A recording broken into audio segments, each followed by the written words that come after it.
चला तर आज आपण आपल्या गणिताच्या दुसऱ्या PYQच्या सेशनला सुरुवात करूया. हे फार महत्त्वाचे सेशन आहेत कारण हे आपल्याला CTT पास होण्यासाठी मदत करणार आहेत. आपल्याकडे वेळ कमी आहे, त्यामुळे माझा घसा खराब असताना पण आज आपण हा व्हिडिओ करत आहोत. चला तर समजून घेऊया. आपलं शेड्यूल असं आहे की 4 प्रश्नपत्रिका आपण गणिताच्या करणार आहोत, 4 सामाजिक शास्त्राच्या करणार आहोत, 4 मराठी आणि 4 हिंदी. मराठी हिंदीच्या प्रश्नाच्या अगोदर एक छोटासा व्हिडिओ करणार आहोत आपण. एक लेक्चर सिरीजचा एक भाग असेल तो. त्यामध्ये व्याकरणाविषयी थोडीशी चर्चा करू आणि मग मराठी हिंदी अशा प्रकारे आपला एक परफेक्ट एक कॉम्बो, एक पॅकेजच आपलं तयार होतं. तर आजचा पहिला प्रश्न पहा. In order to identify individual differences of the students in the mathematics class, which of the following assessment technique will not be appropriate? म्हणजे गणिती कक्षा में विद्यार्थियों की वैयक्तिक भिन्नता म्हणजे व्यक्तिभेद प्रत्येक विद्यार्थी कसा वेगळा आहे हे ओळखण्यासाठी कोणती आकलन तकनीक. आकलन माने आकलनचा अर्थ काय होतो? आकलन म्हणजे असेसमेंट. आपण यापूर्वी चर्चा केली. आकलन म्हणजे असेसमेंट म्हणजे मूल्यमापन आहे, मूल्यांकन. तर कोणतं योग्य नाही? रचनात्मक फॉर्मेटिव्ह असेसमेंट ऑफकोर्स हे त्यासाठीच असतं. पिअर असेसमेंट बरोबर हे आपल्याला व्यक्तिभेदसाठीच असतं. आणि नैदानिक आकलन म्हणजे डायग्नोस्टिक असेसमेंट त्यासाठी असतं. मग नसतं कोणतं? नसणारं आहे ते म्हणजे समेटिव्ह असेसमेंट. कोणतं असेसमेंट नाही? समेटिव्ह असेसमेंट म्हणजे काय आहे हा याचा भाग असणार नाही. तर याचं उत्तर असेल पर्याय क्रमांक 2. आपण काय करू? हायलाइटर वापरूया.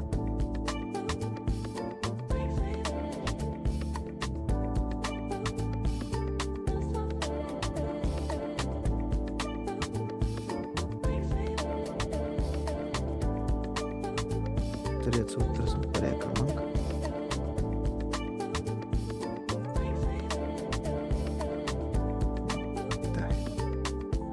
त्याचं उत्तर योगात्मक आकलन म्हणजे पर्याय क्रमांक 1. Which of the following resources is best suited to explain concept of decimal. Decimal म्हणजे दशांश अपूर्णांकाची संकल्पना समजून सांगण्यासाठी विद्यार्थ्यांना खालीलपैकी कोणती कॉन्सेप्ट कशी आहे जास्त चांगली आहे? Number chart. आता हा तर जमाना, आता नंबर चार्टचा जमाना काय झालेला आहे? संपून गेलेला आहे. म्हणजे आता नंबर चार्टचा वापर करून म्हणजे उजळणीचं पुस्तक वापरून वगैरे हे काय आता कामाचं राहिलेलं नाहीये. हे आउटडेटेड झाले. हे तर पहिल्या नंबरलाच काय झालं? कटअप झालं. मग दुसरा आहे डायनिस ब्लॉक्स. डायनिस ब्लॉक्सची यापूर्वी पण आपण चर्चा केलेली आहे. यापूर्वीच्या प्रश्नपत्रिकेमध्ये एक ब्लॉक्स असतात, त्याच्यामध्ये एकक कला 1 चौकोन, दशकाला 10चा एक सेट, शतकाला 100चा एक सेट, असं एक चौकोनी स्क्वेअर असतं आणि त्याच्यामध्ये तेवढे 100 पॉइंट्स असतात म्हणजे 100 स्क्वेअर असतात. ते डायनिस ब्लॉक्स अर्थात याचा वापर केला जाऊ शकतो. त्यानंतर टायलर्स अबॅकस. हे टायलर्सचं अबॅकस जे आहे ते कशासाठी वापरलं जाऊ शकतं? तर टेलरचं अबॅकस कशासाठी वापरलं जाऊ शकतं? तर हे एक प्रकारचे जे काही अंध लोक असतात, बरोबर आहे. कोणते लोक असतात? अंध लोक असतात. अंध लोकांसाठी वापरलं जातं. Suited to explain the concept of decimals. एक मिनिट हा.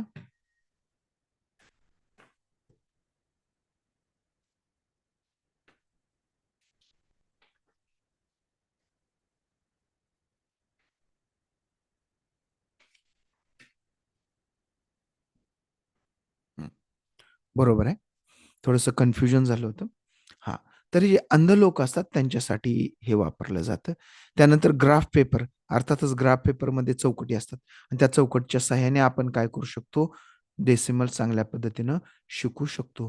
म्हणजे बी एक करेक्ट आहे आणि डी एक करेक्ट आहे आणि हे 2 करेक्ट असलेला पर्याय क्रमांक 2 आहे. नंतर पर्याय क्रमांक नंतर 33वां प्रश्न बघा. एक कक्षा में विद्यार्थी प्रतिशतता छूट पर आधारित प्रश्नों को हल कर रहे हैं. म्हणजे शेकडेवारी सोडवायलेत मुलं. एक प्रश्न में विद्यार्थियों को प्रत्येक मोटरसाइकिल पर 8% छूट के साथ दो मोटरसाइकिलों के मूल्य का परिकलन करने की आवश्यकता है.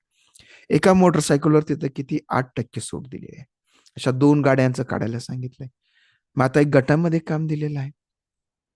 पण त्यातला एक गट काय करतो आहे, एक समय दोनों मोटरसाइकिलों का मूल्य परिकलन करता है और फिर कुल मूल्य में से 16% काट लेता है. इस समूह द्वारा प्रयोग की गई विधी. एक गट काय करतो आहे, तर दोघांची बेरीज करतो 2 मोटरसायकलच्या किमतीची. आणि मग जसं किमतीची बेरीज केली, तसं टक्केवारीची पण बेरीज करून तिथं 16% लिहितात. ॲक्चुअली मोटरसायकलवर सूट जर 8% असेल, तर एक मोटरसायकल घ्या, 10 मोटरसायकल घ्या. त्याची किंमत वाढली की ते पर्सेंटेज वाढणार आहे, म्हणजे 8% असणार आहे. मग आता काय सांगितलं हे कसं आहे? सही है या छूट किंवा मूल्यांकन करने का एकमात्र तरीका है. हे कसं आहे? सही नाही. हे कसं आहे? चुकीचं आहे. प्रश्न को हल करने की वैकल्पिक कार्यनीती है. वैकल्पिक कार्यनीती कसली आहे? काहीच नाही, चक्क चुकीचं करायला आणि लेकरू ते. गलत है क्योंकि उन्हें 8% की जगह 16% छूट काट दी है. तर ते म्हणते गलत आहे. म्हणजे एकत्र हे 100% बरोबर आहे. 8च्या ऐवजी 16% काटले. पुढं काय म्हणते? गलत है क्योंकि उन्हें कुल मूल्य 16% काट दिया. बजाय 16% कुल मूल्य असंच. आता गलत आहे हे पण बरोबर आहे. पण याचं कारण बघा. कुल मूल्य से 16% काट दिया. बजाय 16 कुल मूल्य के औसत से. हे तर ॲव्हरेज म्हणते, म्हणजे हे अर्ध पुढचं कसं आहे? चुकीचं आहे. त्यामुळे पर्याय क्रमांक 3. आता 34वा प्रश्न बघा, मोठा इंटरेस्टिंग आहे. Arrangement the fraction in the decreasing order. अवरोही. आता अवरोही विरोही आपल्याला हिंदी कठीण जाते, तर काय नाही, चक्क इंग्रजी वाचायचं. Decreasing order. डिक्रीजिंग म्हणजे मोठ्यापासून छोट्याकडे. आता हे आपल्याला माहिती करण्यासाठी काय करावं लागणार आहे? छेद समान करावं लागणार आहे. बघा बरं, 63 करू शकतो आपण. हो. 9 63. बरोबर आहे. खाली आलं 63. खाली लिहित नाही आता आपण. 21 त्रिक 63. बरोबर आहे. त्याच्यानंतर सॉरी, हे किती आहे? 1 आहे. 1 आहे. 1 म्हणजे इथं आला 63 का 63. सॉरी. आणि इथं आलं 21. हे 12. आता सगळ्यात मोठं कोणतं येईल बरं? सगळ्यात मोठं कोणतं येईल? हे आहे इथं 7, इथं आहे 21, इथं आहे 21, इथं आहे 63, इथं आहे 12. अर्थातच 63 म्हणजे 1/21 काय होईल? सगळ्यात मोठं येईल. कुठं आहे 1/21? 21 आलं, हे 12 आलं आणि हे 21 त्रिक 63. तर 3च येते. सॉरी, सांगण्यात चूक झाली. इथं 3 येतंय. इथं 21 येतं, इथं 12 येते. आणि इथं किती होतं पहिल्यांदा? 1/9. 9 म्हणजे कितीनं गुणलं ह्याला? 7. 7×9 63. 7 म्हणजे सगळ्यात मोठाले 3/7 सगळ्यात स्टार्टिंगला. कुठं आहे 3/7 सगळ्यात स्टार्टिंगला? 2 क्रमांकाला. पर्याय क्रमांक 2. बाकीचे कुठाने करायची गरज नाही. नंतर 12/63 बरोबर आहे. नंतर येते 1/9 ते 7 येते. सगळ्यात शेवटी 1/21 येते. कारण त्याचा अंश कसा आहे? 3 आहे. म्हणजे छेद जेव्हा समान असतात, तेव्हा अंश जो मोठा असेल तो अपूर्णांक मोठा असतो. म्हणून तर आपण छेद समान करून घेतला ना. बरोबर आहे. म्हणजे छेद समान असला की ज्याचा अंश मोठा, तेच कसं असतं? मोठं असतं. नंतर 35वां प्रश्न आहे बघा. निम्नलिखित में से बच्चों में कौन सा अधिगम अनुभव तथा दैनिक जीवन में गणित के योगदान को प्रतिबिंबित करता है? दैनिक जीवनातला अनुभव सगळ्यात चांगला कोणता आहे? औपचारिक किंवा अनौपचारिक भाषा दोनों का उपयोग कर गणितीय विचारों में संप्रेषण. बरोबर है, दोन्ही भाषा वापरावं लागतील. रोजगार के भिन्न भिन्न क्षेत्रों के लोगों से मिलना तथा अन्वेषण करना कि वे अपने काम में गणित का प्रयोग किस प्रकार करते हैं. बिल्कुल, ये तर अतिशय अचूक आहे. दैनिक जीवन में उत्पन्न डाटा को एकत्र करना, सुव्यवस्थित करना, निरूपित करना तथा प्रतिपादित करना, हे पण बरोबर आहे. छोटे समूह वाले ऐसे खेल खेलना जो गणितीय कौशल किंवा अवधारणाओं पर आधारित हो, हे पण बरोबर आहे. थोडं जास्त अचूक जे आहे ते नंबर 2चं आहे.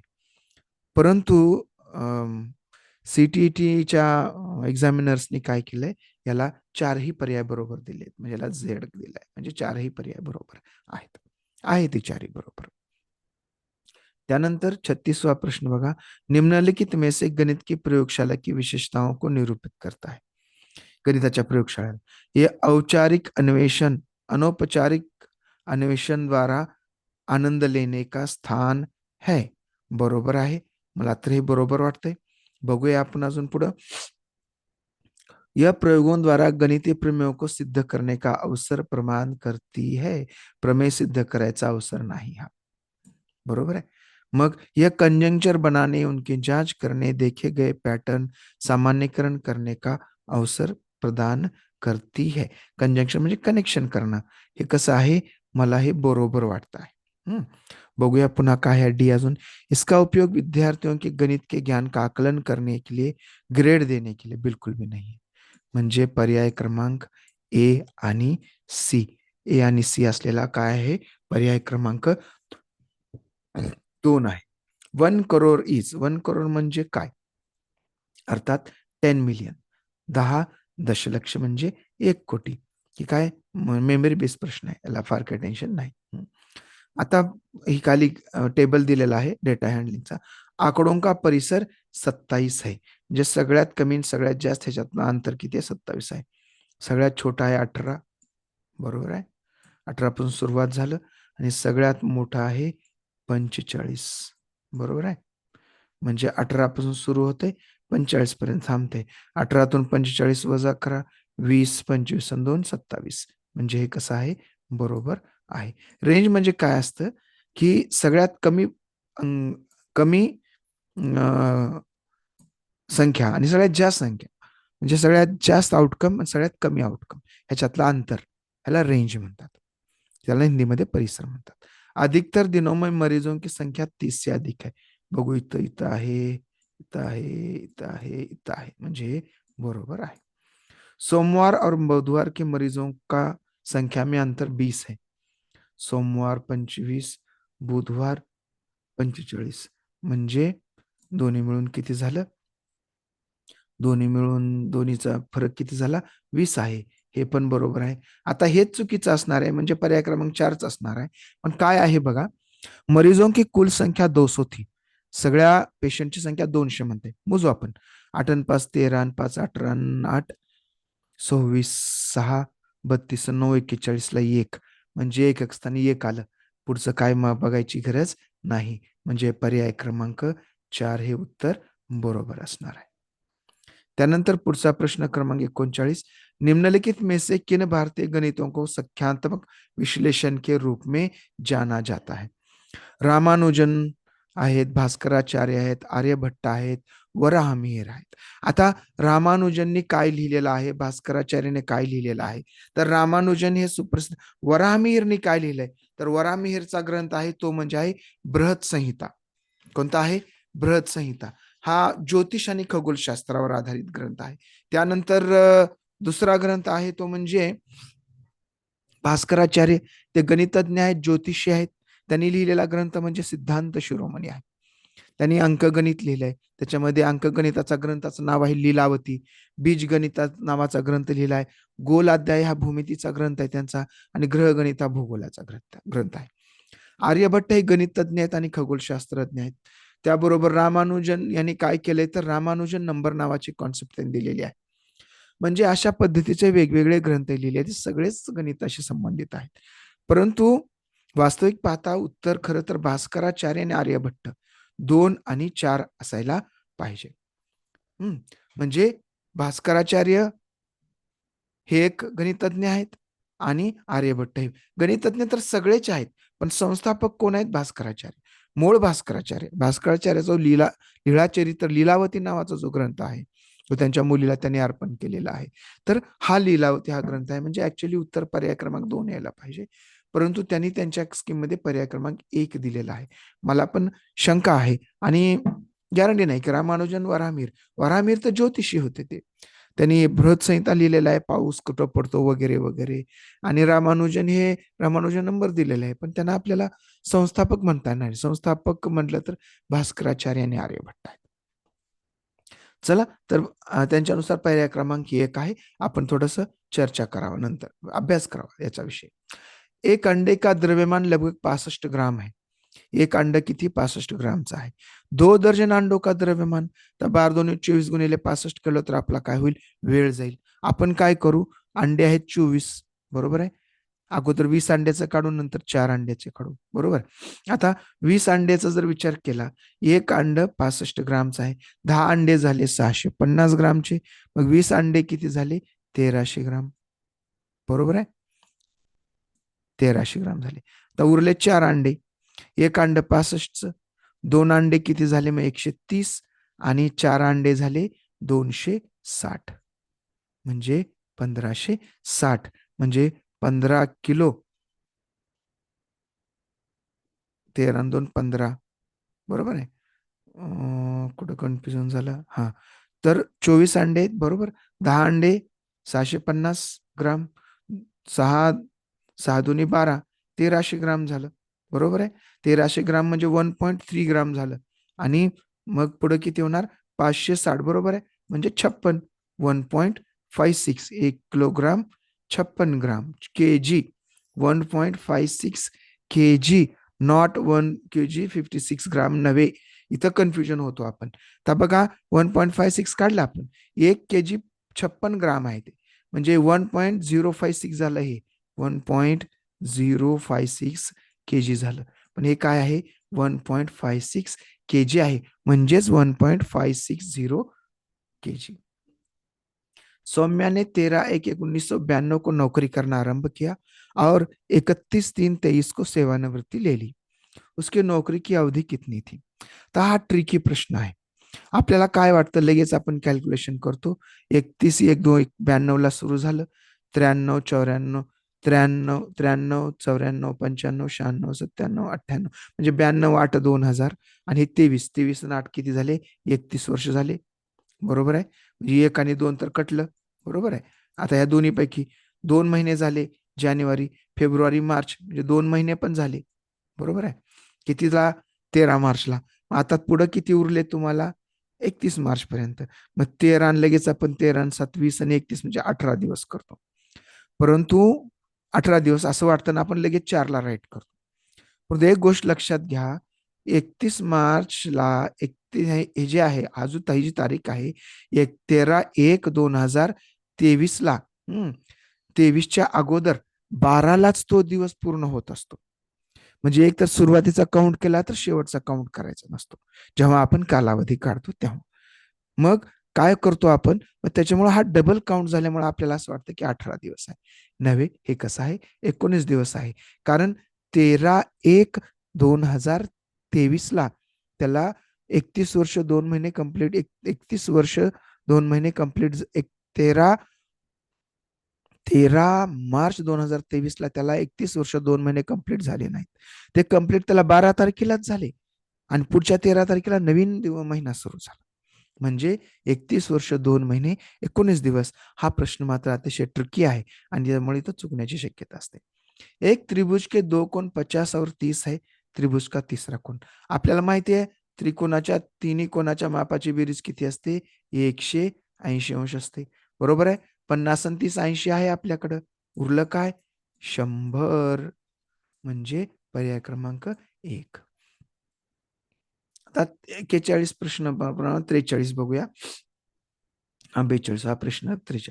Which of the following is appropriate sequence this components while teaching an abstract mathematical concept.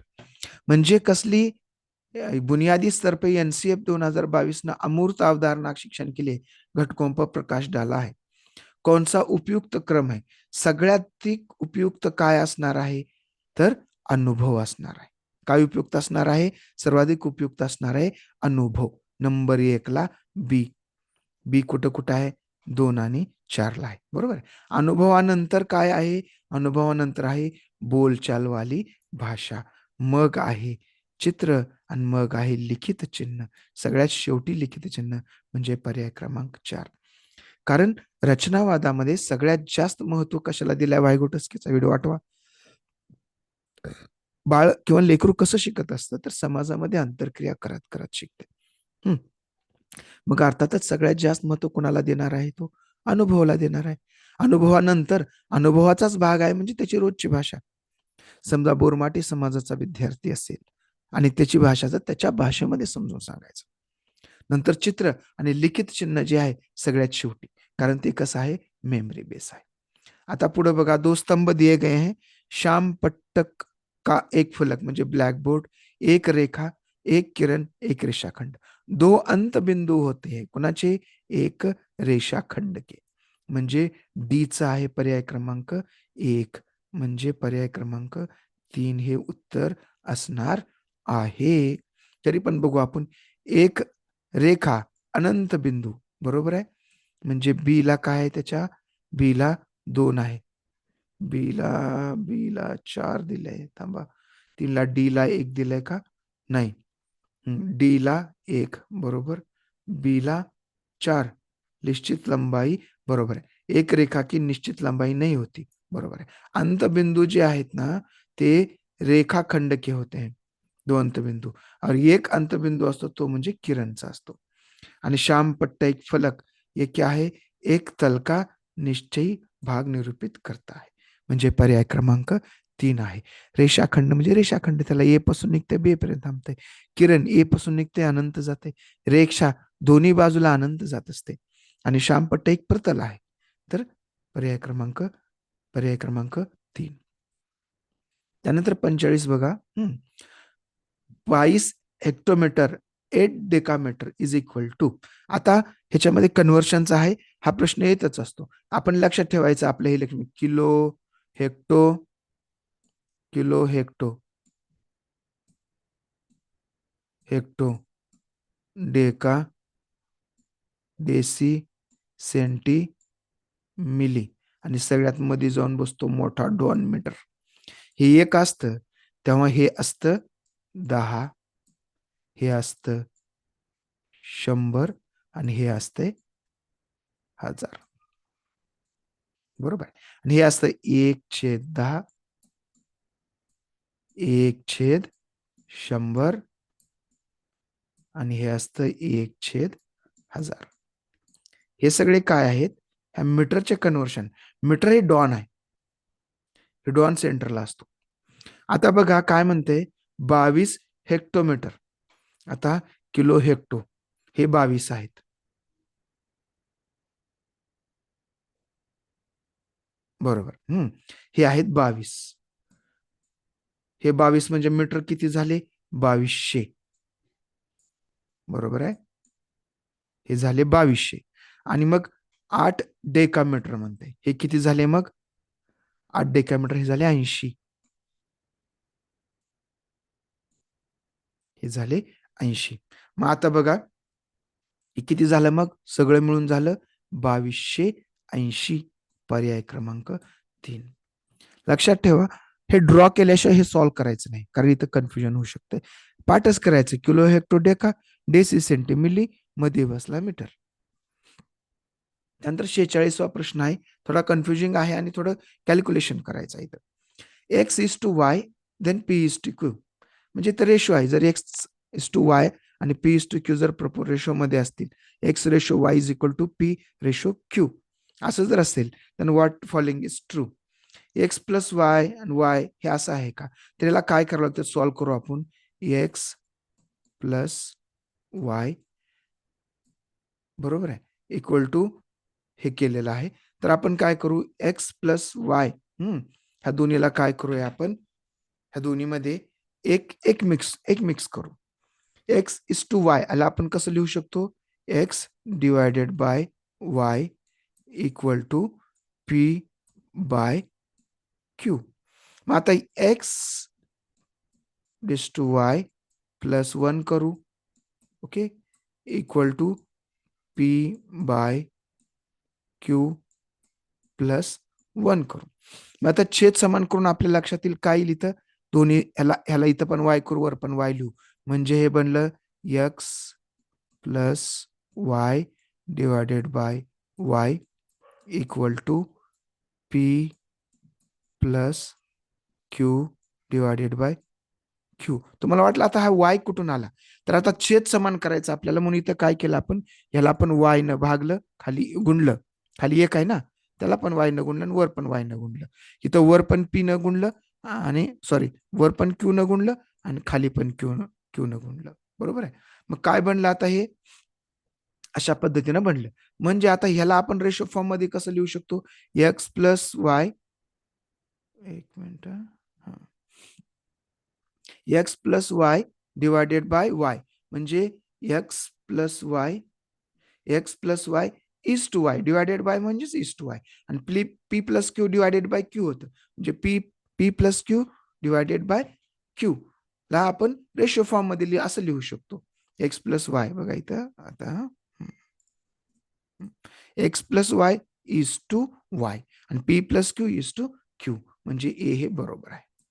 त्यानंतर इथं एक्स मायनस वाय केले, म्हणजे इथं काय करायचं? प्लसच्या ऐवजी एक मेस करायचं, वन मायनस करायचं. आन्सर तसंच येणार, फक्त एक्स प्लस वायच्या ऐवजी एक्स मायनस वाय येणार भागिले वाय, आणि पी प्लस क्यूच्या ऐवजी P minus Q divided by Q येणार. म्हणजेच X minus Y by is to Y बरोबर आहे. हे आला इथं, ह्याला आपण रेशो मध्ये लिहायचं, आणि P minus Q is to Q ह्याला आपण इथं रेशो मध्ये लिहिलं, म्हणजे बी सुद्धा कसं आहे? बरोबर आहे. आता हे काय केलंय ना, P X is to P is equal to Y is to Q केलंय, म्हणजे आपण X by Y is equal to P by Q केलं. ह्याला इकडे आणलं, पी एन ला इकडे आणलं, पी झालं divided by Q, X by Q झालं. बरोबर आहे. आणि इकडलं जे वाय आहे त्याला इकडे नेऊ, ते वर गेलं, खाली आलं वाय बाय क्यू, म्हणजेच एक्स इज टू पी आपण लिहू शकतो ह्याला, X is to Q, X is to P sorry, आणि वाय इज टू क्यू, म्हणजे हे सुद्धा कसं आहे? बरोबर आहे. आता ए बी सी बरोबर असलेला पर्याय आहे ए बी सी, पर्याय क्रमांक 4 आहे. पर्याय क्रमांक ए बी सी करेक्ट असलेला आहे, पर्याय क्रमांक 4. आता ते बाकीचं कुटाणा करत बसायची गरज नाही. परीक्षेमध्ये एवढं बघायचं नाही, आपल्या लक्षात आलं पाहिजे एक मिसळल्यानंतर असं होते, आणि इकडे एक वजा केल्यानंतर असं होते, आणि हे तर आपल्या लक्षात येते. त्याच्यामुळे आणखीन एक शॉर्टकट ट्रिक आहे, हे कॅल्क्युलेशन करण्याची, हे लवकर कळते. म्हणजे याला इकडे घेतलं आणि याला इकडे केलं, काही फरक पडत नाही. म्हणजे सी तर बरोबर आहे, सी बरोबर असलेलं कोणते असणार? ए आणि हे बरोबर आहे. म्हणजे हे हे असेल, तर हे बघावं लागेल आपल्याला, आणि मग याचा विचार करायचा. ठीक आहे. त्यानंतर 47वा प्रश्न आहे बघा, हे पण थोडं कॉम्प्लिकेटेड आहे, एवढं बी नाही पण थोडं आहे बघा. आता ह्याला आपण, हा गुणाकार आहे, हा भागाकार आणि हा गुणाकार. आता ह्याला डिवाइड करायचं आपल्याला. आता 5555 भागाकार करत जर आपण बसलो ना, खूप वेळ जातो. आपण काय करायचं? दोन्हीच्या आपल्या विभाज्यतेच्या कसोटीनुसार 5 नाही भागू, 5 एक 5, 5 एक 5, 5 एक 5, 5 एक 5, 4 एक एकाले भागाकार आता आपल्याला सोपा जातो. मग आता इथं 5 दोन्ही 10, 2 12, 5 चोक 20 आणि 3 23, 5 सख 30 आणि 3 33, 5 सख 30 आणि 2 32, आणि बरोबर आहे, 5 दोन्ही 10, 2 12, 2 उरले बरोबर, 23, 5 चोक 20, 5 सख 30, 5 सख 30, 3 उरले 32, 5 सख 30, 2 उरले 21, 5 चोक 20, 1 उरला, आणि 5 दोन्ही 10. आता याचा भागाकार करायचा आपल्याला, तर आता पाडापाठ करायची गरज नाही. मग आता पहिला भाग घालू आपण, 11 एका 11 एका 11 दोन्ही 22, म्हणजे इथून 2 2 जर वजा केले, 2 2 2 2, हे जर वजा केले, 6 मधून 2 गेले 4, पुन्हा 4, पुन्हा 2, आणि पुन्हा 1. ओके, अशा पद्धतीने येतं. आणि मग असा 2चा भाग बसतो, पुन्हा असाच 2चा भाग बसतो, 2चा भाग बसतो, भागाकार येतो 222. 222 मधून 222 गेले, किती उरले? 0. पर्याय क्रमांक 2. आपण वहीवर व्यवस्थित हे सिस्टमॅटिक करू शकता. आपला उद्देश फक्त काय, आपल्याला ट्रिक सांगणे की कशा पद्धतीने आपण हे करू शकतो. संख्याओं के बारे में निम्नलिखित में से कौन सा कथन सत्य है?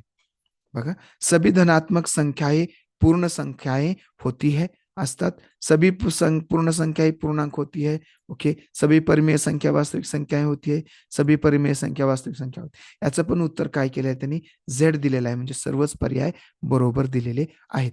म्हणजे ए आणि डी बरोबर, बी सी डी बरोबर आहे, केवळ बी बरोबर, केवळ सी बरोबर, म्हणजे यांचा काहीतरी इथं केमिकल लोचा झालेला आहे.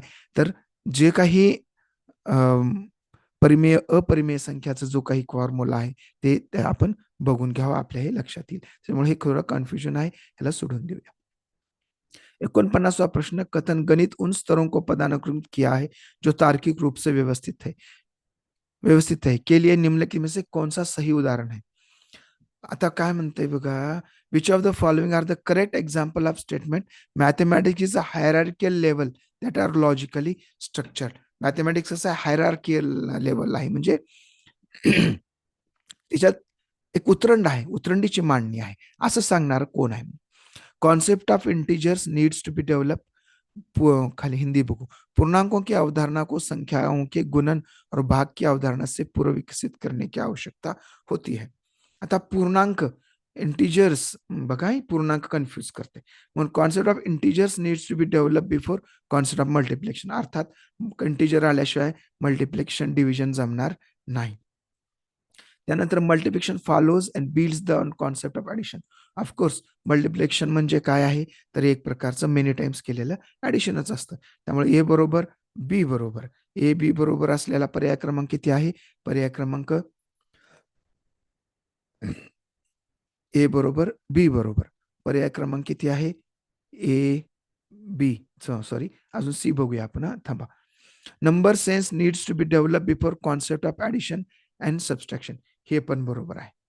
बरोबर आहे. आता आपल्याला असं वाटतं की तिन्ही बरोबर आहेत, पण दोन तर परफेक्ट बरोबर आहे. एचा अंदाज बघू आपण.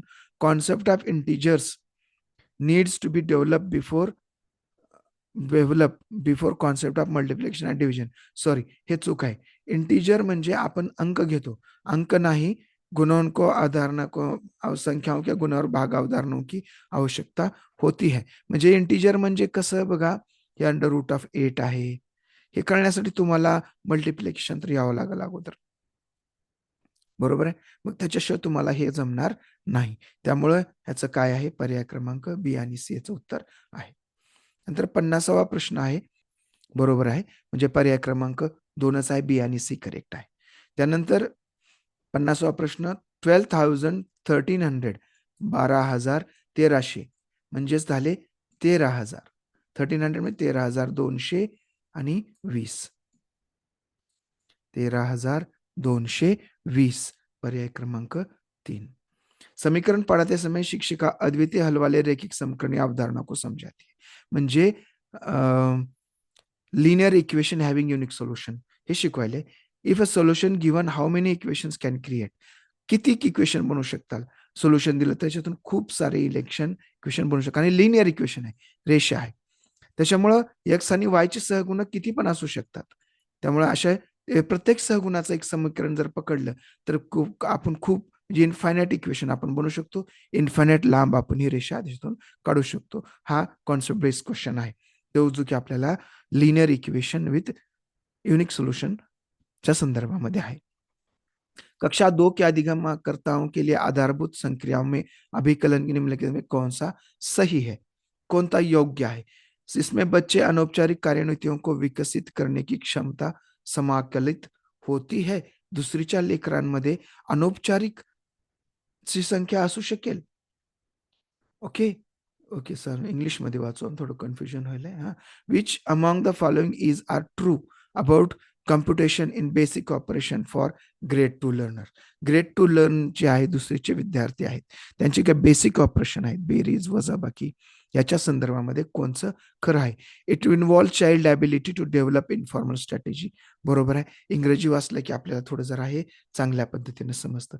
It involves child's ability to estimate करने की, इसमें अनुमान लगाने की क्षमता समकालित है, अनुमान नहीं.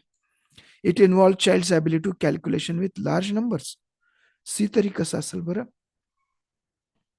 सी तरी कसं असेल, सी पण असणार नाही. मग सी असणार नाही, मोठा आहे. It involve child's ability to estimate, हिंदीत बघू, अनुमान लगाने. ओके ओके सॉरी, तर अनुमान लगाण्याची क्षमता त्यांच्यामध्ये असते. ए आणि बी बरोबर, पर्याय क्रमांक 4.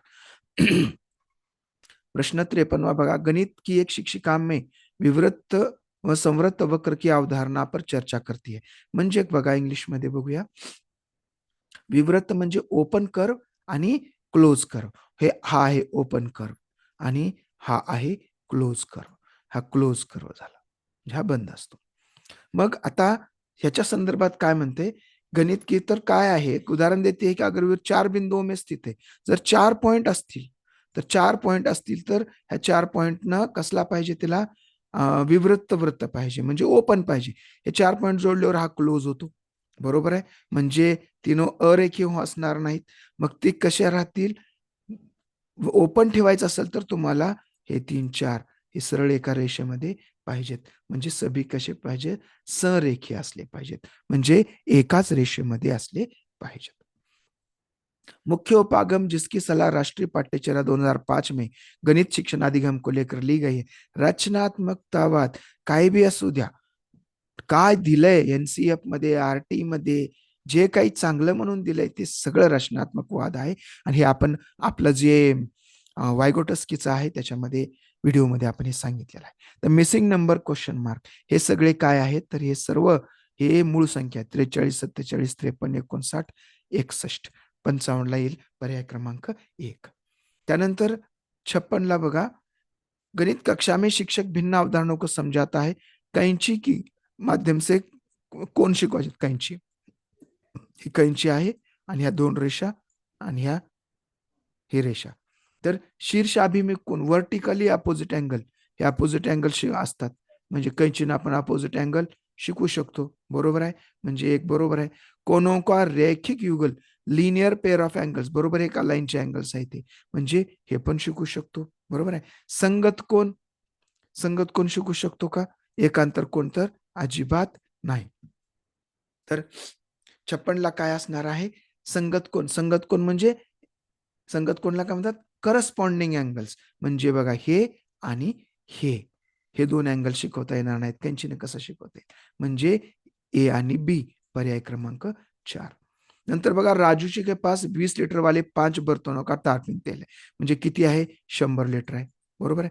5 लिटर वाले 10 बर्तन, म्हणजे हे झालं 50. 2 लिटर वाले 10 बर्तन, म्हणजे 20, उरले 70 गेले. आता किती उरले, 1 लिटर वाले कितने बर्तन में सांगा, 30. ओके. नंतर 58वां प्रश्न बघा, निम्नलिखित में से कौन सा अक्षर सममित रेखा नहीं है, अर्थात यल हे सगळे सममित आहे, ए मधून जाते, एम मधून जाते, एक्स मधून पण जाते. आता इथं बघा, 7/2 मल्टीप्लाय 123, इसमें स्टार की व्हॅल्यू क्या आहे. आता ह्याची व्हॅल्यू कशी काढायची, ह्यानं गुणून बघायचं, 3 2 6, हे आलं इथं 6, बरोबर आहे. आता नंतरचं उत्तर पाहिजे आपल्याला 9, बरोबर आहे. मग कोणी करून केल्यानंतर 9 येईल आपल्याला, तर आपल्याला इथं उत्तरात पाहिजे 5, बरोबर आहे.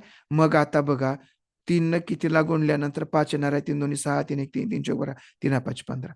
5 न गुणल्यानंतर काय येणार आहे, 3 5 15 इथे येईल. बाकीचं कुठं करत बसायची गरज नाही. इथं 6, 5 4 9, 96 येते, पर्याय क्रमांक 4. त्यानंतर 60वा प्रश्न, difference between greatest 6 digit number is formed by using 510396 is, यांच्यातला फरक किती आहे. आपण आता इथं काय करू, कॅल्क्युलेट करू.